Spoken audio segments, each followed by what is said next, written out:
hemos estado comentando, el presidente de Estados Unidos, Donald Trump, anunció esta tarde el retiro de su país de este acuerdo nuclear con Irán, firmado el año 2015. Queremos analizar qué significa esto, cuáles son las consecuencias de este anuncio. Estamos con Miguel Navarro, que es doctor en ciencia política y profesor de la Academia Nacional de Estudios Políticos y Estratégicos, la ANEP. Muchas gracias por acompañarnos acá esta tarde. Muchas gracias. Bienvenido. La noticia es obviamente este anuncio que ha hecho Donald Trump, que está en línea con lo que fue su compromiso de campaña, de abandonar este acuerdo con Irán. Pero me gustaría que antes partiéramos explicando en qué consistía este acuerdo, que es uno al cual llegó el anterior presidente, Barack Obama.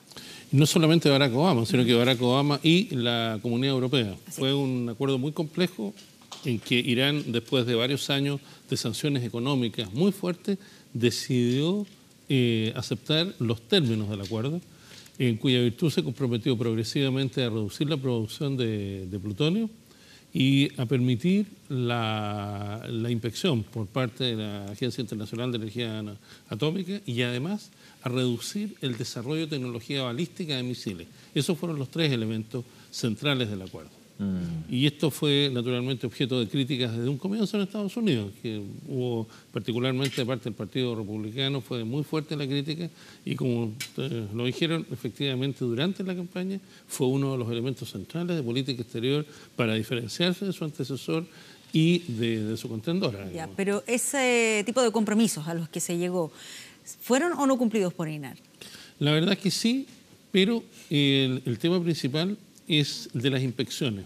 Y tal como quedó el acuerdo, Irán tiene tantas salvaguardas para no cumplir las inspecciones instantáneas, porque esas son las que valen. Si se anuncia con varios meses no tiene todo se prepara. Claro, todo se prepara, no tiene ninguna importancia. Lo importante es que los inspectores puedan llegar sin aviso, en menos de 24 horas, y eso Irán en el acuerdo tiene tantas resquicios, si se quiere, que permite demorarlo varias semanas, incluso varios meses algunas inspecciones. Y eso es lo que fue una de las críticas mayores.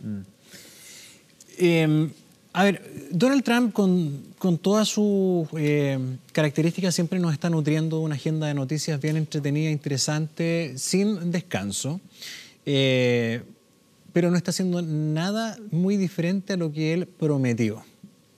Estos fueron parte de sus compromisos de campaña. Por lo tanto, no deberíamos sorprendernos.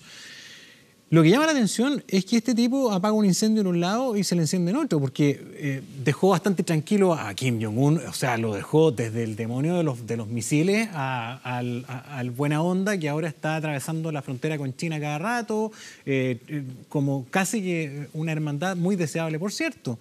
Pero ahora se le abre este otro flanco que tiene sus consecuencias. La inestabilidad de la zona es un polvorín, es una zona demasiado candente.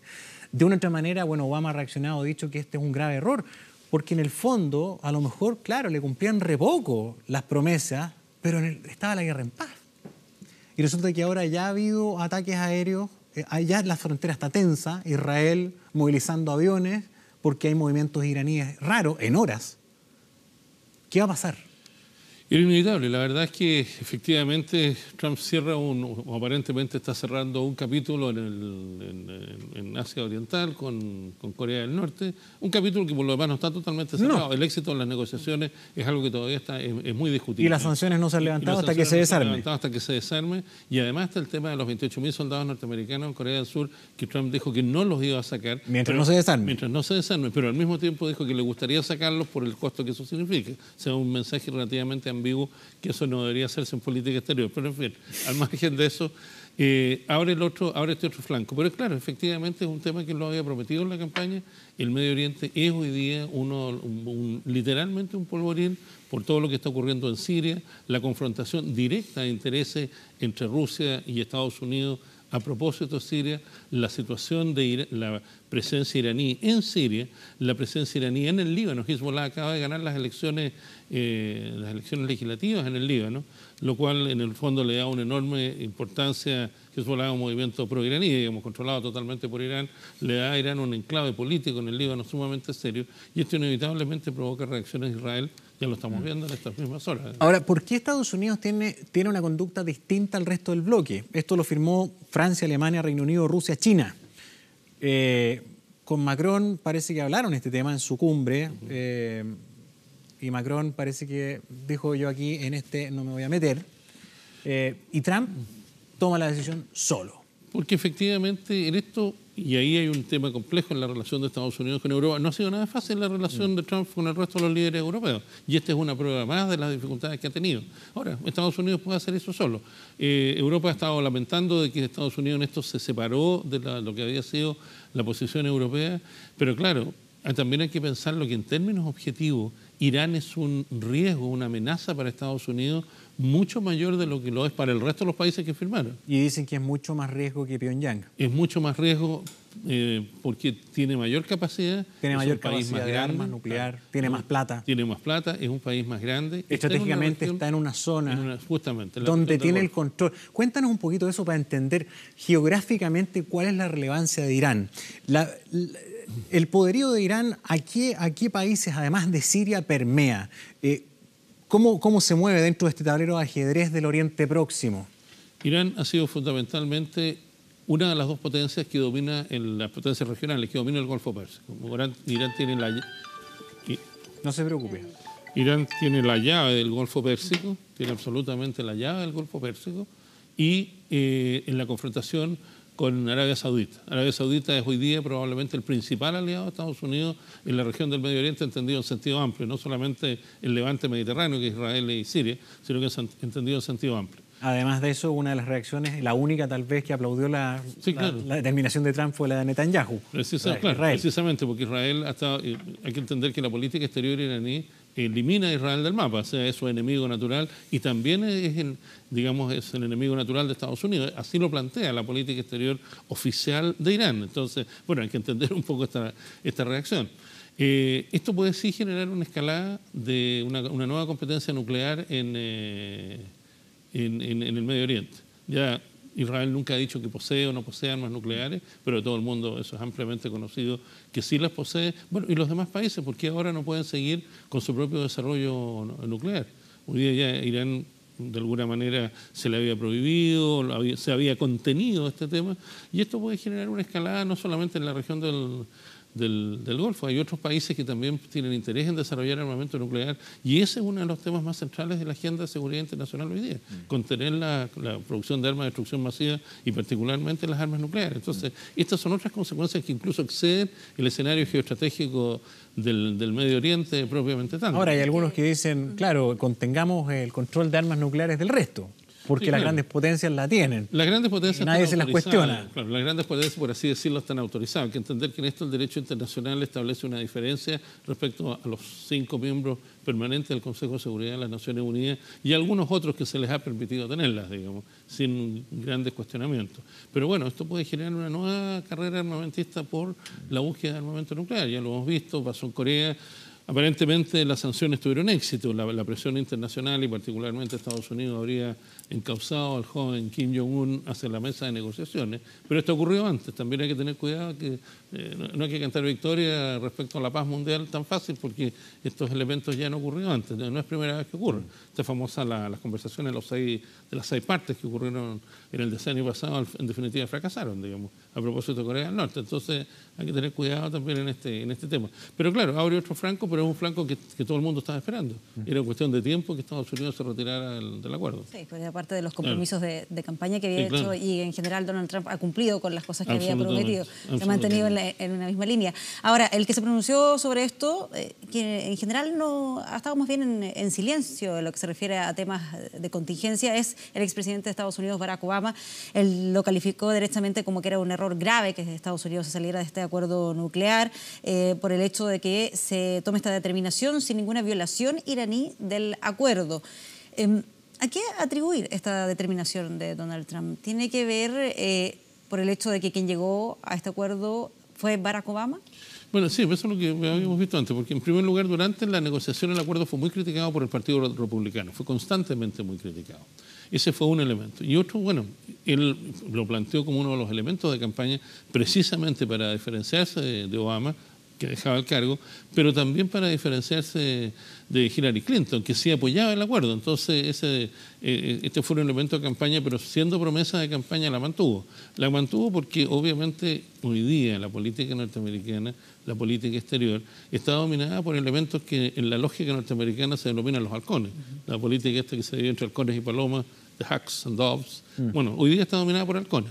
Y estos mismos halcones habían criticado el acuerdo en el año 2015 y claro, hoy día están en el poder, tienen una visión distinta y pueden hacerlo, digamos. A pesar de que inevitablemente esto tiene riesgos, pero son riesgos que también están medidos. O sea, la posibilidad de que Irán inicie una guerra nuclear contra Estados Unidos, no va a ocurrir. Pero sí desestabiliza el Medio Oriente. Eso sí produce una desestabilización en el Medio Oriente, porque claro, el tema nuclear, Irán habiendo obtenido el acuerdo, se levantaron las sanciones contra el régimen de Irán y eso le ha permitido ir progresando su influencia en la región del Golfo, en Siria particularmente y en el Líbano. Se ha ido expandiendo como una potencia regional, lo que amenaza directamente a Israel, lo que amenaza a Jordania y amenaza a Arabia Saudita. ¿Qué pasa ahí con las relaciones de Estados Unidos con Europa, con los países que firmaron? Y porque no es solamente el único tema que ha generado diferencias, distancias, lo hemos visto, por ejemplo, con el tema de los aranceles. La relación ha sido compleja. Eso también fue una promesa de campaña. Durante la campaña hay que recordar que Trump dijo en varias oportunidades, primero que en un momento casi amenazó con salirse de la OTAN, después muy descontento porque los países de la OTAN no gastaban lo suficiente en defensa. Está el tema de los aranceles, una relación compleja con Europa. Y él representa mucho de lo que en el pasado fue la tendencia aislacionista que tuvo Estados Unidos, que lo tuvo antes de la Segunda Guerra Mundial. Y a eso se une el hecho que la política exterior hoy día está muy dominada por estos halcones, digamos, que tienen una posición muy, muy dura y una posición muy confrontacional en el sistema internacional. Bueno, tenemos todos estos elementos que estamos viendo ahora. Ahora, ¿qué crees que va a pasar? ¿Va a gatillar esto una guerra en el Medio Oriente? ¿Va a haber acciones militares que comiencen a forzar, a presionar por parte de Israel al régimen de Teherán para forzar su caída? Es una posibilidad. ¿Estamos ante una situación de alto riesgo en ese sentido? Yo creo que el riesgo mayor está en que Irán continúe expandiendo su influencia en Siria y en el Líbano. Eso es un riesgo mayor porque eso afecta directamente a la seguridad de Israel. Directamente. La política exterior iraní tiene como objetivo la destrucción del Estado judío, es un objetivo oficial de su política exterior.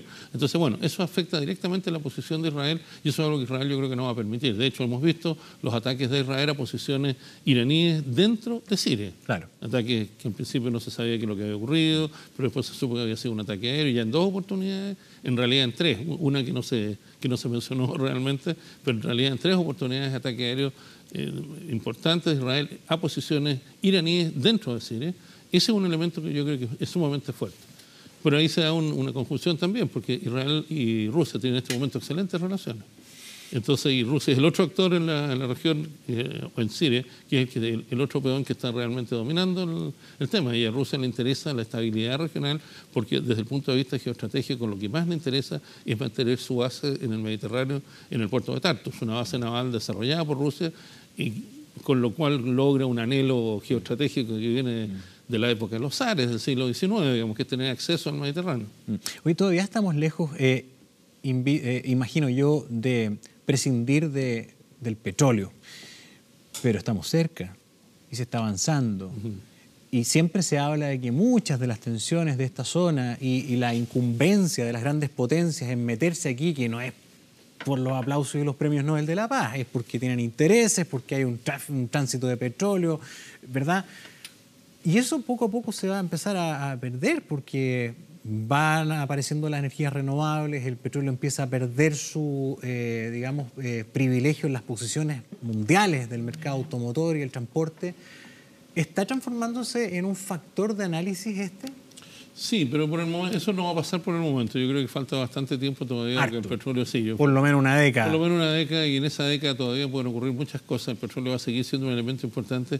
Y no hay que olvidar una cosa, el Medio Oriente ha sido zona de conflicto histórica. Antes del petróleo. Mucho antes del petróleo, claro. De hecho de los tiempos bíblicos. Absolutamente, han vivido en guerra. Prácticamente desde los albores de la historia conocida, el Medio Oriente ha sido una zona de conflicto, porque es una zona de conjunción de intereses económicos, políticos, culturales, en fin, es una zona de conflicto. Oye, eso uno lo puede imaginar y entender, porque ha habido incluso desavenencias bíblicas, ¿no? Por la posición de territorios que son relevantes religiosamente para para pueblos como los palestinos, ¿verdad? Y los israelíes. Pero uno puede entender eso, ya. Pero lo que necesariamente está involucrado a factores económicos es la presencia de otras naciones y los intereses, ¿verdad?, de otras potencias mundiales que claramente son económicos y de influencia regional. Son de carácter económico, pero también son de carácter geoestratégico. A los rusos les interesa el tema del petróleo, hasta por ahí. Les interesa más que nada una presencia geoestratégica de acceso al Mediterráneo. Es propio de una gran potencia. Hoy día estamos viviendo un escenario global que ya se ha aceptado. Semiguerra fría. No, más es la segunda guerra fría o la neoguerra fría. La estrategia de seguridad nacional de Estados Unidos, que fue publicada en diciembre del 2017, lo dice claramente. Hay una nueva confrontación que no tiene el carácter ideológico de la guerra fría, pero sí una típica confrontación clásica de grandes potencias, que en una búsqueda de poder y afianzar su posición. Entonces, desde ese punto de vista, el Medio Oriente también es una zona cuyo valor digamos, y perfil como zona de confrontación excede lo que es meramente económico y el acceso al petróleo. Sí, y solo para cerrar, desde esa lógica, ¿qué es lo que se puede esperar respecto a este eventual encuentro, a esta reunión que se supone va a sostener el presidente Donald Trump con Corea del Norte, con Kim Jong-un? Recordemos que hasta no hace mucho tiempo había una confrontación, estaba el tema nuclear en el centro de ese debate y ahora el tono ha cambiado absolutamente. Es muy interesante, desde luego es un avance importante en sí mismo el encuentro. Pero ahí hay un tema. Corea del Norte insiste en la salida de los 28.000 soldados norteamericanos y el presidente Trump ya dijo que eso no iba a ocurrir, se iban a mantener. Ese es el objetivo principal, a mi juicio, de Corea del Norte, es sacar esos 28.000 soldados norteamericanos, porque eso es lo que le impide cualquier aventura, en el fondo es lo que le impide cualquier aventura bélica en la península de Corea. Los acuerdos directamente con Corea del Sur pueden ser muy beneficiosos, pero ha ocurrido antes y se habían cerrado. Esto ha sido una relación muy cíclica. En esta es la primera vez, por supuesto, una reunión con un mandatario norteamericano, pero al mismo tiempo puede ser visto como un éxito de Estados Unidos y de las presiones de la comunidad internacional a Corea del Norte al forzarlo a terminar su programa nuclear. Puede ser visto en esa perspectiva. Pero el éxito, y yo creo que es muy temprano todavía para cantar victoria en esto, para hablar de un éxito y una pacificación absoluta, porque está primero el tema de los soldados norteamericanos en Corea, que Estados Unidos no los va a retirar y Kim Jong sí desea que se retiren, y esa puede ser la piedra de tope de la negociación. Pero es importante en sentido absoluto, por supuesto, este tipo de negociaciones son muy relevantes. Todavía falta que se produzca además ese encuentro. Bien, muchas gracias por acompañarnos acá esta tarde. Gracias a ustedes. Gracias por venir. Muy buenas tardes.